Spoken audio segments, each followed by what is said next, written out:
So for the second week in a row, we have games that ended pretty late.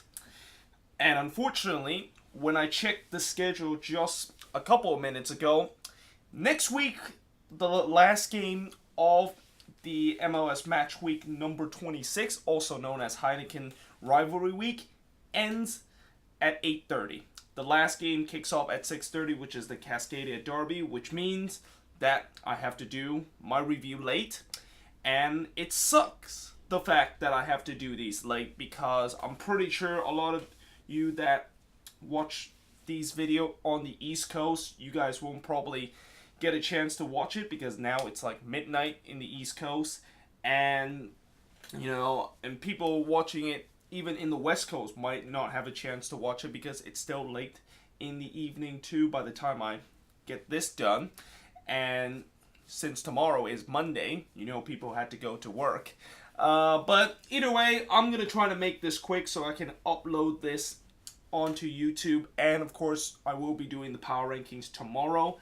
But we start off with Seattle with a massacre on LA Galaxy. And I think this one was a generous score for the Galaxy in many ways, because holy crap, that defense that I talked about for the last couple of weeks of how bad it is, it just got even worse in this game against the Sounders. And in many ways, it pretty much just hit rock bottom with the way that they give up those 5 goals. But goals in this game for Seattle, there was 5 different goal scorers. Well, there was actually 4 different goal scorer, but I'm going to say 5 because of the own goal. And this own goal by Carrasco, yeah, I don't know what to say about that. Like, that looked like a bug in FIFA 18 when that own goal score, when your defender just somehow decided to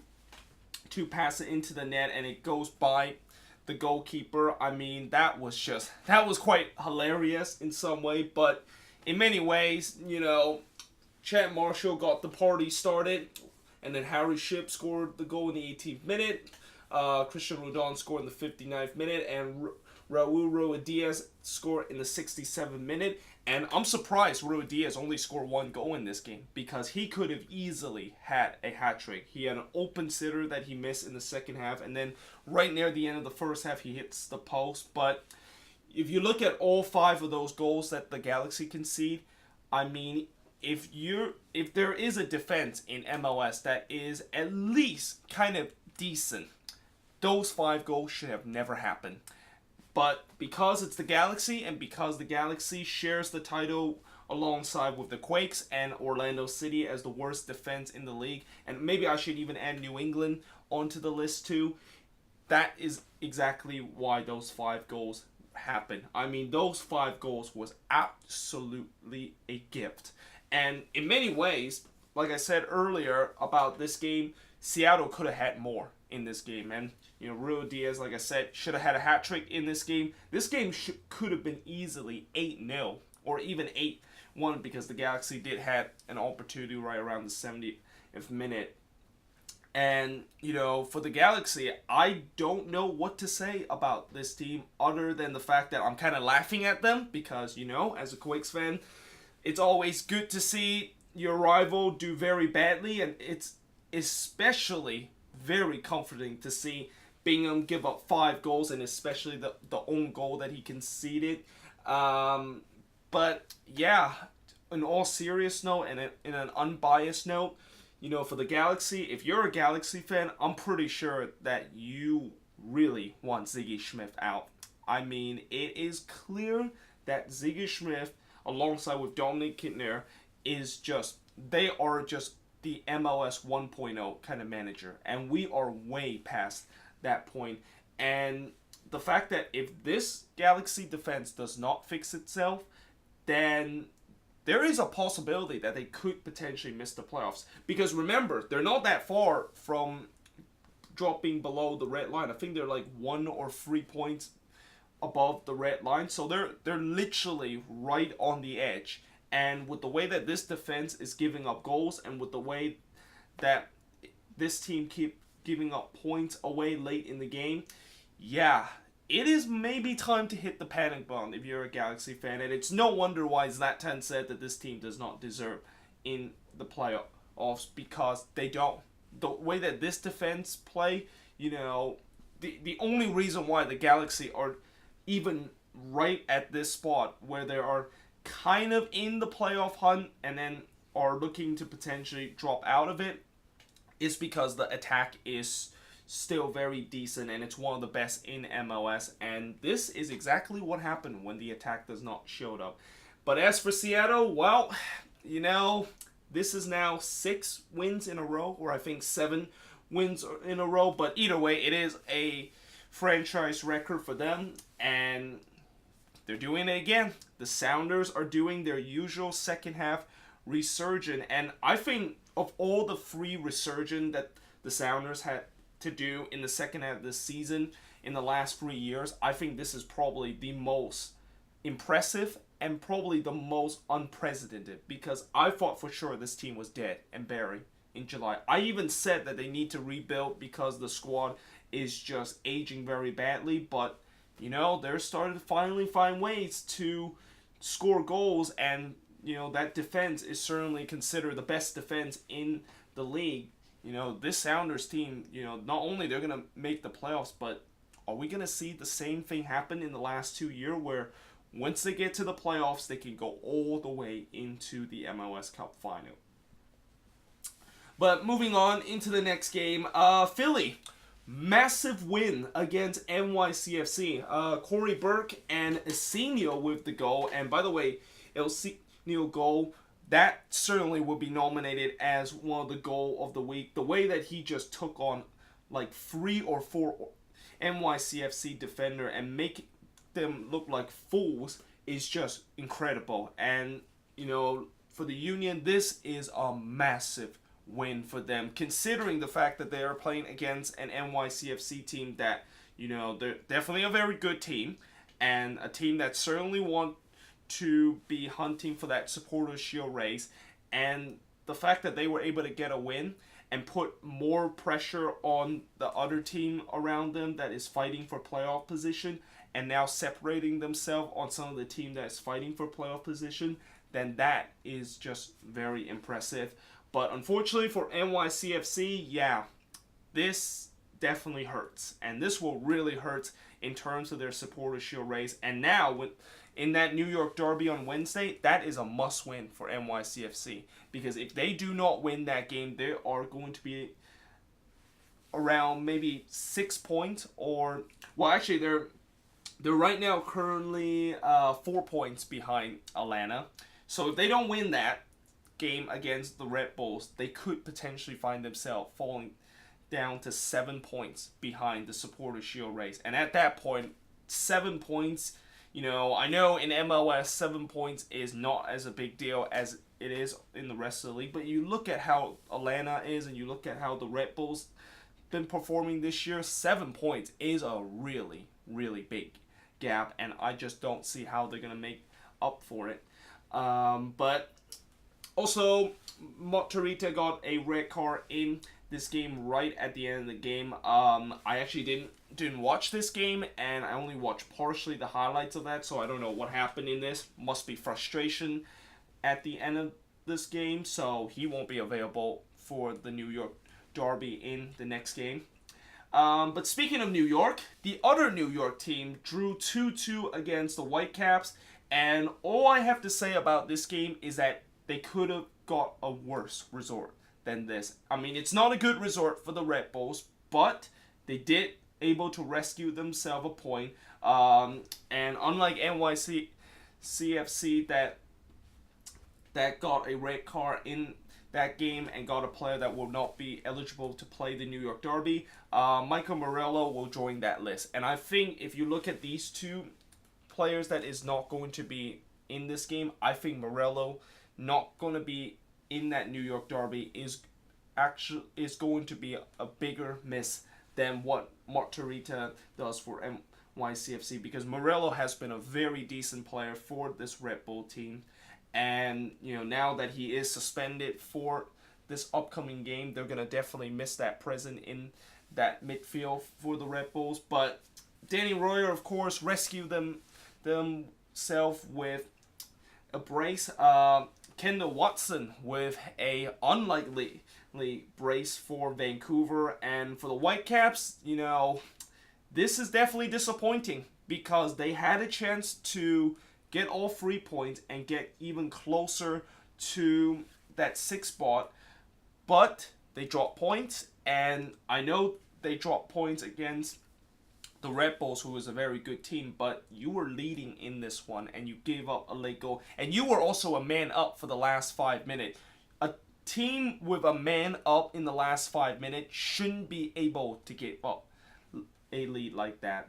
But unfortunately, that's what the Whitecaps did, and now they did lose a couple of points and did lose a couple of ground to the team that they're chasing. RSL, of course, won this week, and Seattle also won this week, so they lost 2 precious points that they probably should have got in this game against the Red Bulls. But moving on, Montreal with a 2-1 win against Chicago. Goals in this game: Piatti with a penalty, Nikolic with a goal in the 70th minute to equalize, only for Lovitz to get the winner for Montreal. And certainly this is a big win for Montreal, and almost it was a disastrous kind of resort for Montreal in this game. You're playing against the Chicago Fire, and you're playing them at home, and this is a Fire team that is now 8 games without a win and in an 8-game losing streak, and not able to get all 3 points against this Fire team is definitely going to hurt their playoff chances. But fortunately, Lovitz, of course, rescued them a point in this game, or all 3 points in this game. And the Impact, of course, they were able to keep pace with Philly in terms of the playoff spot. But as I mentioned before in previous week, Montreal has played the most game out of those teams that is fighting for those playoff spots. So that could potentially be a little bit damaging for the Impact, but still, it's a big victory for them over Chicago. And if they would have not got a win in this game, then it would definitely be a little bit sticky in terms of that playoff race that is going on right now. But moving on, Sporting KC, of course, getting a 3-0 win against the Timbers. And actually, I didn't even watch the highlight of this game, so I didn't really know what exactly happened in this game. And also, I didn't watch the match in this one either. Diego Rubio with a brace, and Johnny Russell, of course, with a goal in the 89th minute. And for Sporting KC, 3 straight clean sheet ever since they got that clean sheet against the Dynamo, and somehow just kind of fight their way and kind of just grind their way to a 1-0 win.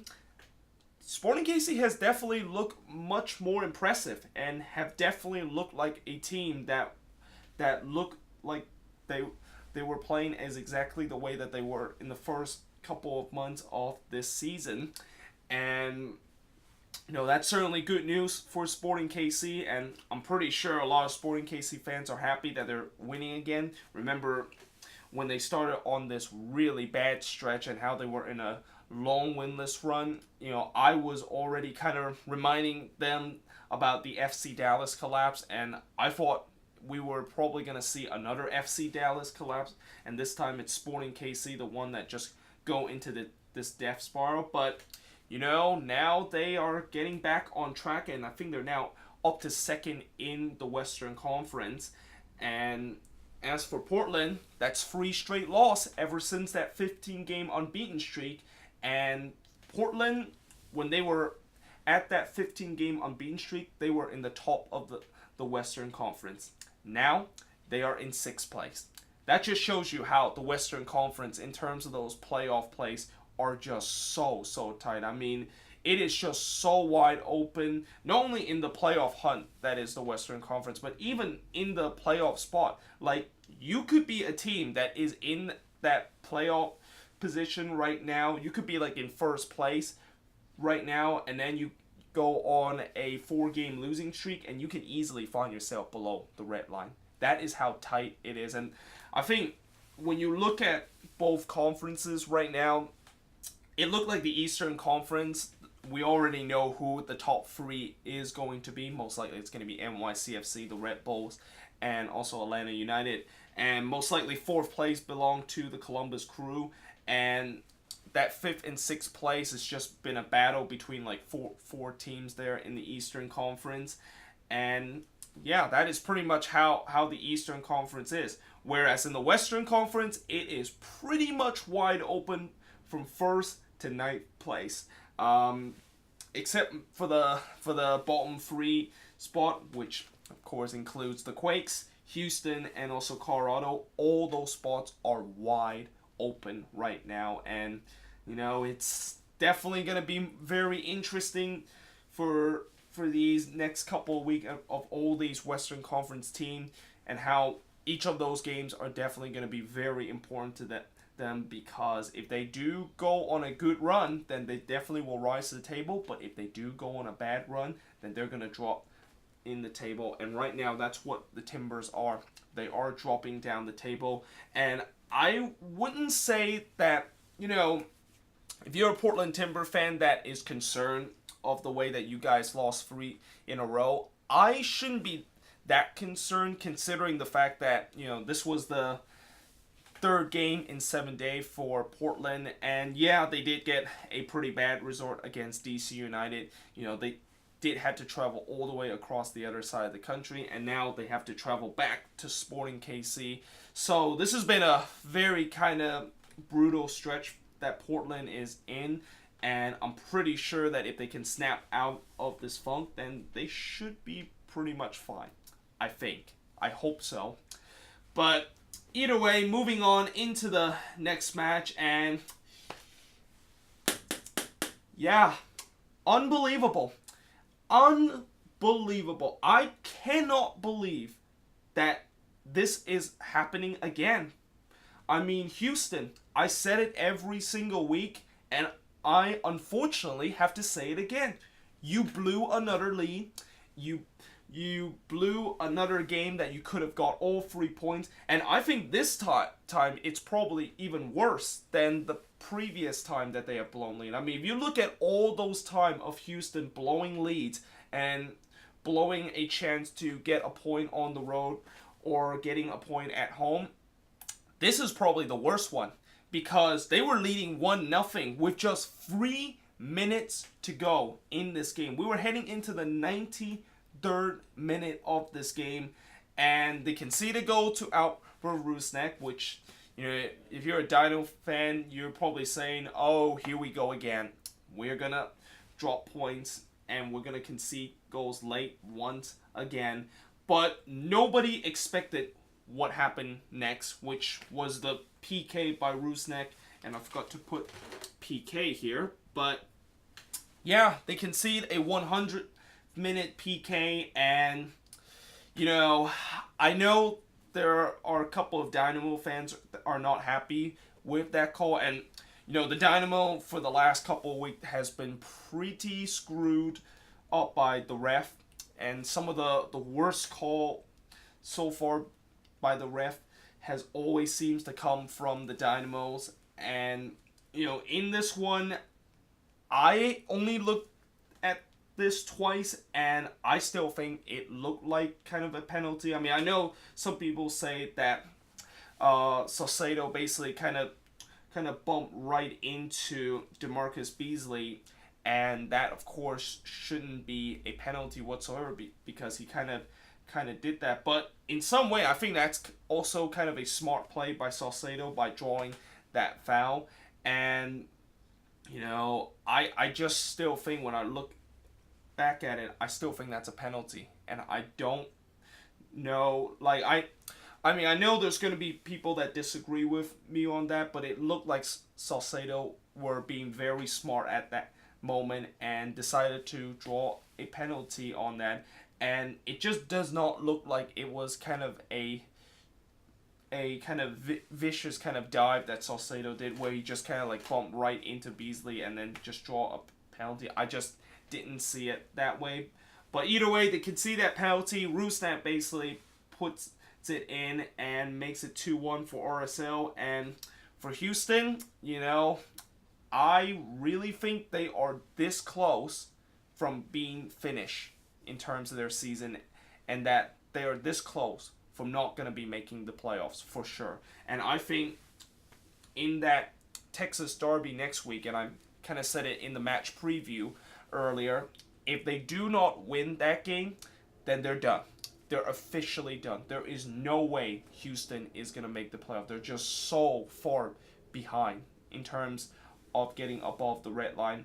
And the way that you look at this season, and I think at the end of the season, probably when I do a kind of season review of all these teams, the one thing I'm going to say about Houston, and just very simply kind of summarize what went wrong for them this season, is that they just keep blowing leads late and keep giving up goals late in the game. I mean, when you look at this Dynamo team, this team definitely had some talent on their team, and this team definitely could potentially be a playoff team. But the problem is, with the way that they concede goals late in the game and how many times they have done it, and I think they are pretty close to setting the record for the most games that they have conceded a goal in the 80th minute. I don't know if they actually keep that stat, but they're probably very close to setting it. Consider how many times, and it just feels like every single week the Dynamos always find a way to blow a lead. And if you're a Dynamo fan, that has to be very infuriating. Seeing a team keep blowing leads, seeing a team in the last 10 minutes just being very soft and unable to close out game. And certainly there's a lot of blame in that. I'm pretty sure the first blame has to be on Wilmer Cabero in terms of the way he managed his last 10 minutes and the substitution that he makes. But you also have to kind of question the players' mentality in those last 10 minutes, and that they shouldn't be just switching off and think that they can just easily cruise their way for a victory without have to work hard to trying to earn that. But as for RSL, this is a massive road win, and this is the win that they've been desperately needed for a long time. I mean, I've been saying with RSL of how if they want to potentially make the playoffs this season, they need to make sure that they start thinking about at least winning 1 or 2 road games. And now that they have one road win under their belt, and that this is only their second road win under their belt, then yeah, that definitely the situation is certainly started to be a little bit better in terms of their playoff hope. I mean, I still think RSL in terms of their playoff hope is still not kind of ideal, with the fact that, they need to really win their remaining home games and hopefully maybe pick up another win on the road so that they can cement themselves into the playoffs. But, hopefully this road win can energize this team and can really give this team belief that they can actually win on the road. I mean, I know it was kind of a miracle in this game that they won on the road, but, when you win a game on the road, when you finally win one on the road, then that must not only feel good, but it has to kind of spark some confidence that when this team does go on the road, they should be able to get a point or even get all 3 points so that they can continue to make that playoff push. But yeah, either way, moving on into the next match, and I'm not going to talk a lot about this one because I kind of mentioned a lot of things from the match vlog about this match. The only thing I will say about this match is that, for TFC, this is definitely not a good draw. And of all the games that they have left, this was supposed to be the most easiest one for TFC to get all 3 points. And I know TFC fan will say that, well, we had to travel all the way across the other side of the country to play a midweek game, and you said that usually does not end end up very well. Yeah, I know that. But when you play against the worst team in the league, and you're playing against a Quakes team that is pretty much virtually giving up and not really playing for the manager and just pretty much done and dusted, that is no excuse of using that you had a short week and you have to travel all the way across the other side of the country. They should not be able to drop points in this game. And I think the main culprit of them dropping points in this game has to be Alex Bono, who made an absolute shocking howler when Wando basically originally shot that one and he wasn't able to kind of hang on to the ball, but instead spilling it, and then it gave Wando a second chance to basically trying to tap it in after Bono spilled that shot. But in many ways, TFC should have won this game. Well, they shouldn't have won this game because the Quakes actually was the better team, but in many ways, when you look at the overall, or not look at the overall, and you just coming into this game, this is a game that TFC have to win if they want to just hopefully they can make this resurgence that they're on to potentially push themselves into the playoffs. And now with this draw and with the fact that teams like the Union and Montreal was able to get a win in that game, they lost 2 crucial points and they lose ground now in the playoff race. But meanwhile, moving on into the next game, FC Dallas, of course, with a 2-0 win against Minnesota. This one I also did not watch because this one actually kicked off around the same time as the Quakes match. Actually, this game kicked off about 30 minutes later because there was like a thunderstorm going on in that match that delayed almost 2.5 hours of that game. But no surprise in this game with FC Dallas, of course, winning 2-0 over Minnesota. Figueroa and Michael Barrios with the goals in this game. And, this was certainly a, like I said, a win that I thought FC Dallas should be win because Minnesota is not very good on the road. And this pretty much just showed that Minnesota is pretty much done in terms of their season and that they are not going to make the playoffs. Because right now, even though they only just started their 5-game brutal road stretch, they already shown when they do play against a good team and they don't play against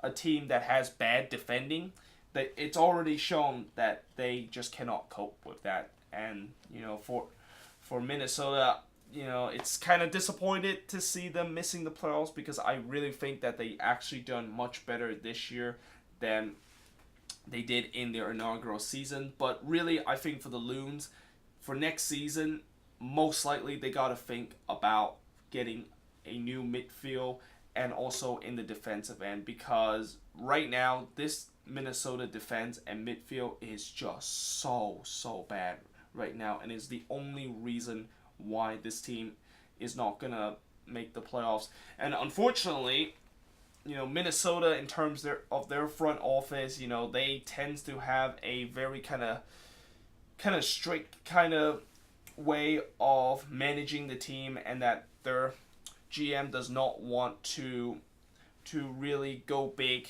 and splash the cash for good players. And I think that is probably going to be the reason why Minnesota could potentially struggle in the long term. And I feel sorry for Loons fan too with the way that they're kind of like under this bad ownership. Although, to be fair, I guess if there is something that is in common with the Loons front office and the Quakes front office, one thing that is definitely going to be in common is that both of them are afraid to spend the money and afraid to splash the cash and go very conservative. But moving on into the last free game and also the Sunday game, Atlanta with a 3-1 win against the Columbus Crew. Joseph Martinez now has tied the record for the most goals scored in a single season at 27. And it's pretty clear that he is potentially going to break it. And what a better way to break that record if he can do it next week against probably one of the most hated rival for Atlanta United, that is Orlando City. Although I wouldn't say Orlando City is their most hated rival, consider they always tend to beat them. But yeah, Martinez, of course, scored a goal. Tito Villalba scoring one in the 76th. Almiron scored in the 82nd minute. And I think this is the first game in a while that Atlanta actually have a goal scorer that is not just named Joseph Martinez. And, you know, I think in some way that's kind of good to see that Atlanta have finally started to score goal that is not besides Joseph Martinez, because, you know, as much as Joseph Martinez is scoring the goals and just pretty much doing this record-breaking kind of goal-scoring year that he's on, they need other guys to also contribute. You know, guys like Almiron hasn't scored in a while. Guys like Tito Villalba haven't scored a while. And, you know, with the fact that when playoff time comes, you wonder what teams will think about just triple team Joseph Martinez, and just that might be a way to potentially limit his way to get Atlanta the goal scorer, and that Atlanta need to find another goal scorer, which they potentially won't have, because that is maybe the only guy they've been relying on.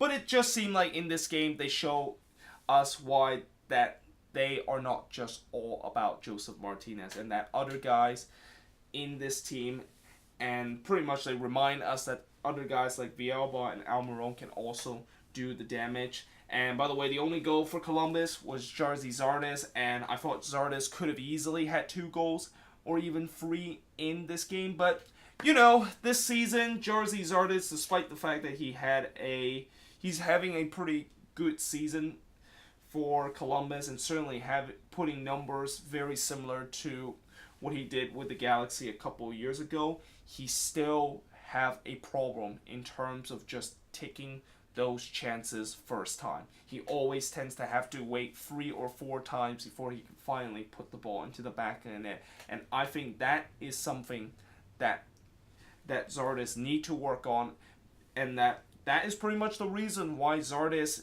is not being talked a lot about. I mean, I know Columbus fans are not happy that people are not talking about Jerzy Zardes, and in terms of his rejuvenant kind of year with the Crew.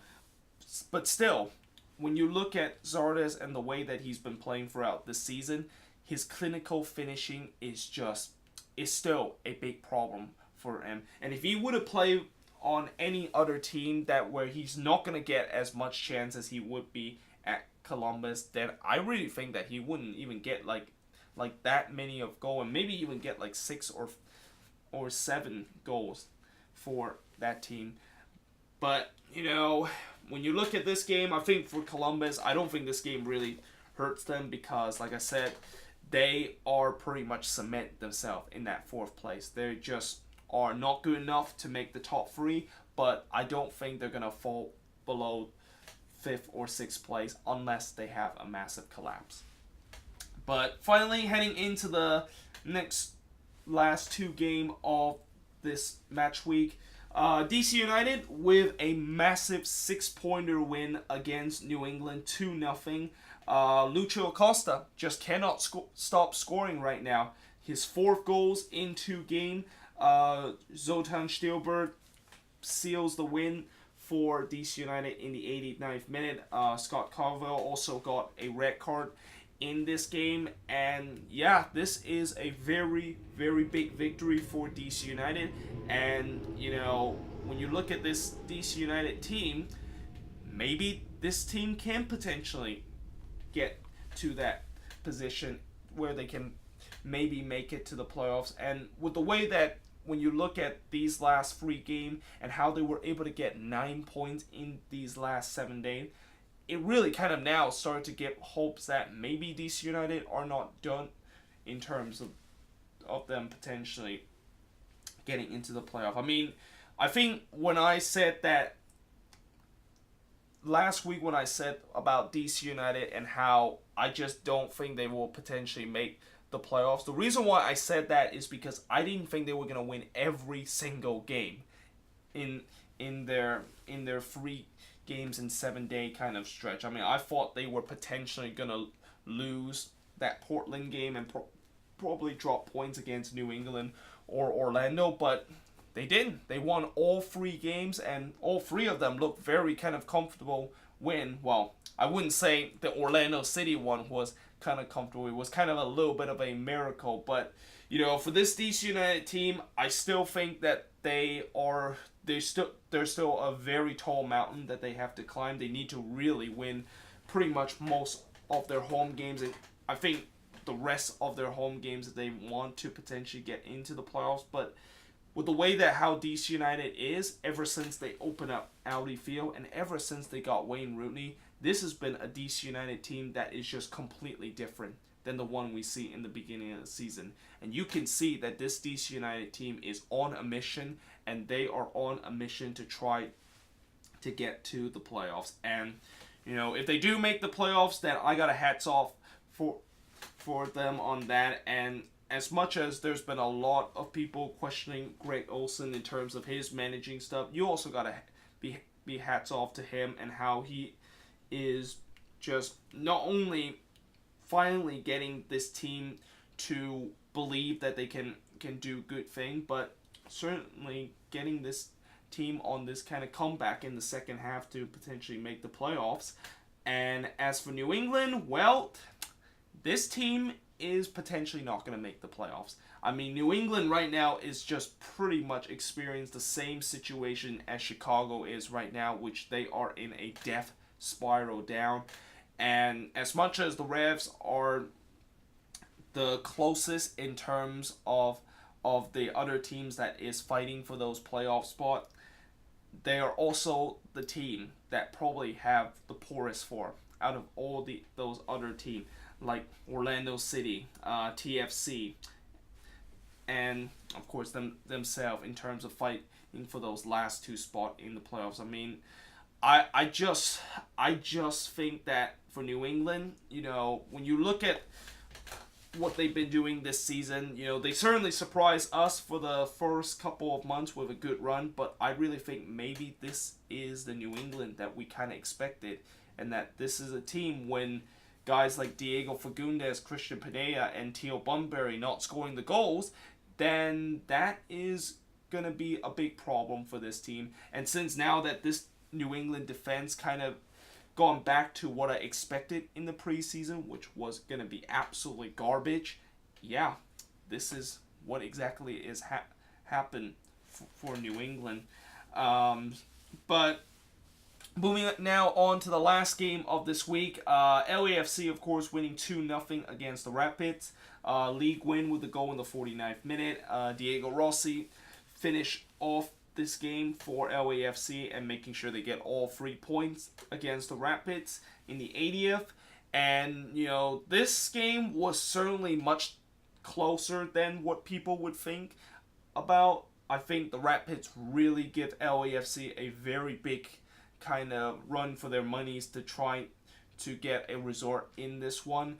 And I really think in the end, the class pretty much is shown between LAFC and the Rapids, and that LAFC is by far the more superior team. Eventually, they finally found a way to break down this very organized Rapids kind of defense, and they won 2-0 against the Rapids, and now they certainly have the momentum heading into that El Tráfico against the Galaxy and potentially finally getting a win against their hated crosstown rival. And as for the Rapids, I wouldn't be that disappointed about this result. I mean, yes, you did lose this game and you didn't get anything out of this one, but when you look at how the Rapids play in this one, they look very, very good and very defensive, organized, and really made their opposition kind of really made LAFC kind of having a headache to trying to break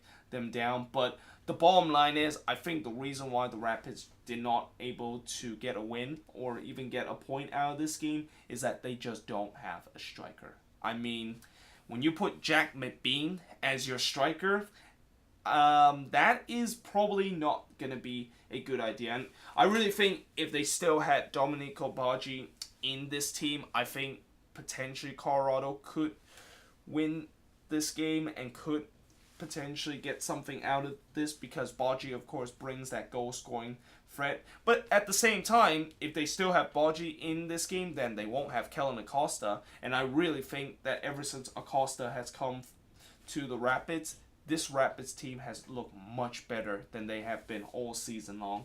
But either way, that is pretty much it for the review of this match week. Let me know in the comments below, what do you think of all these results? And yeah, hope you guys enjoyed this video. Like I said, power rankings will be tomorrow. And yeah, I of course will see you guys next time.